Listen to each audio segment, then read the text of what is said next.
Hello বন্ধুরা, welcome back to my channel Somnath Mousumi creation. তোমরা সবাই কেমন আছো? আশা করছি সবাই ভালো আছো, সুস্থ আছো। আর এই দেখো আমার ফুল লুক, আমি রেডি হয়ে গেছি। আমাদের পাড়ায় একটা অনুষ্ঠান আছে, তো সেখানেই আমি যাচ্ছি। সবাই মিলেই যাব আর কি। তো আমি, মা, দিদি এখন যাব। তো চলো তোমাদের সাথেও সেটা শেয়ার করব, দেখতে থাকো স্কিপ না করে। এখানে দেখো আমাদের পিকু সোনা রেডি হয়ে গেছে। আর কি বলছো তুমি? বলো কিছু।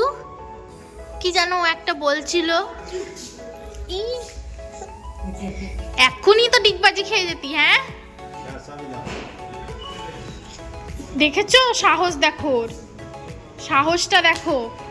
চাবিও দেখো ফেলে দিচ্ছে সোফার পিছনে, ও এইটাই করে। এখানে মা বাবাও দাঁড়িয়ে আছে। ওই দেখো ওর সাহস। এবার এই দেখো কি করছে দেখো সবাই। সো আমরা এখন বাড়ির থেকে এই যে বেরিয়ে পড়েছি, চারজনা। আমি, মা, দিদি, পিকু সোনা, আমরা চারজনা এখন যাচ্ছি আমাদের মন্দিরের ওখানে। মানে দুর্গা পুজো হয়, কালী পুজো, শীতলা পুজো, আবার পাটবান পুজো, মানে অনেক, মানে নীল ষষ্ঠী, অনেক রকম পুজো হয়। সেইটা একটা মন্দির আমাদের। তো সেখানেই আর কি সরস্বতী পুজোটাও হয়, তাই সেখানে ফাংশান হচ্ছে আজকে। সেই উপলক্ষে আর কি, প্রত্যেক বছরই হয়। তো আগে কোনো ভিডিওতে আমি অবশ্যই ছেড়েছি এই ফাংশানটা, তোমরা দেখো, আমার পুরনো কোনো ব্লগে আছে।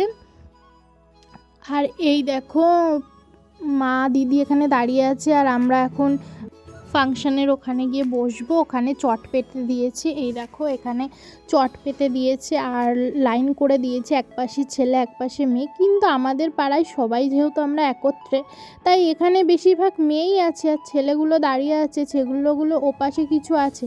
আর সবাই পাশের পাড়ায় গেছে, মানে আমাদের এখান থেকে আর 10 মিনিটের রাস্তা দিঘি আছে, সেখানে একটা কালী মন্দির আছে। সেই কালী মন্দিরে আজকে অমাবস্যা যেহেতু, সেই জন্য এই প্রত্যেক বছর ওখানেও এই সময় পুজো হয়। তবে এই ফাংশানটা এরকম টাইমে হওয়ার কারণে আজকে ওখানে সবাই খিচুড়ি খেয়ে তারপরে আর কি এখানে আসবে। তাই আর কি আমরা এই এখন আসলাম, আমরাও যাব খিচুড়ি খেতে। তবে আমরা একটু আগে ফাংশানে আসলাম, আর এইমাত্রই ফাংশানটা শুরু হলো। তো দুটো গায়িকা আর একটা গায়ককে নিয়ে আসা হয়েছে। তো প্রথমে একটা গায়িকাকে তোলা হয়েছে, তা যেহেতু কপিরাইট আসবে সেই জন্য আমি মিউজিকটা অফ করে দিয়েছি, তাই ভয়েসেই তোমাদের সব কিছু বলে দিচ্ছি। তো সত্যি ভালো লাগছিল গান, মোটামুটি আমার কাছে মোটামুটিই লেগেছে। আর এই দেখো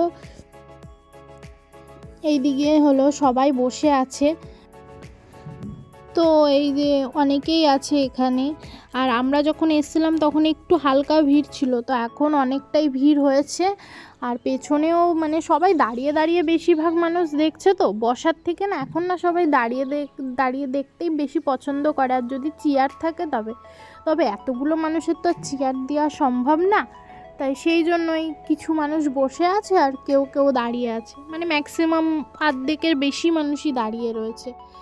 তো মেয়েটা সুন্দরী গান করছিল, বাংলা আশা ভোসলের, লতা মঙ্গেশকরের গানগুলো করছিল, ভালোই লাগছিল। তাই তোমাদের যেহেতু আমি শোনাতে পারছি না, তার জন্য তো দুঃখিত। যেহেতু তোমরা বুঝতেই পারছো যে কপিরাইট আসবে, তা সেই জন্য বলে দিলাম যে মেয়েটা কী মানে কোন গায়িকার গানগুলো করছিল। তো ভালো লাগছে।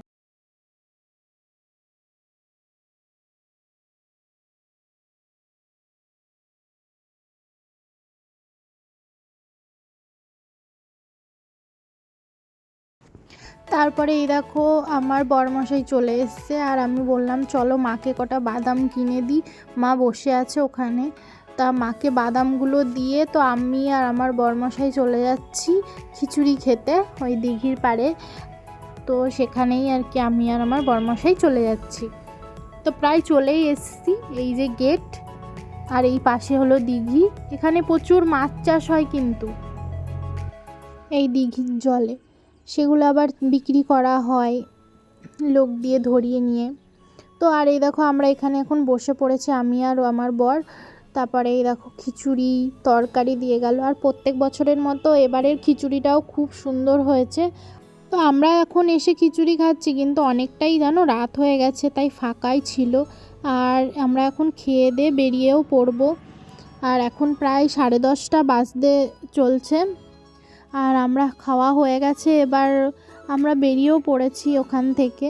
আর অন্ধকার রাস্তা, মোটরসাইকেলের লাইটের জন্যই যেটুকু বোঝা যাচ্ছে, একদম অন্ধকার এই রাস্তাটা। তারপরে আমরা একটু ফাংশনের এখানে এসে দেখছি যে না মানে গায়িকার গান হয়ে গেছে, এবার গায়ক গান করছে। তারপরে এই জাটার সাথে আবার একটু দেখা হলো, তা ও বললো চলো তোমার সাথে বাড়ি যাব। তো এই পাশেই বাড়ি, তাই একটুখানি হেঁটে ওকে আগিয়ে দিয়ে গেলাম। তারপরে আমার বরমশের সাথে আমি বাড়ি চলে আসলাম।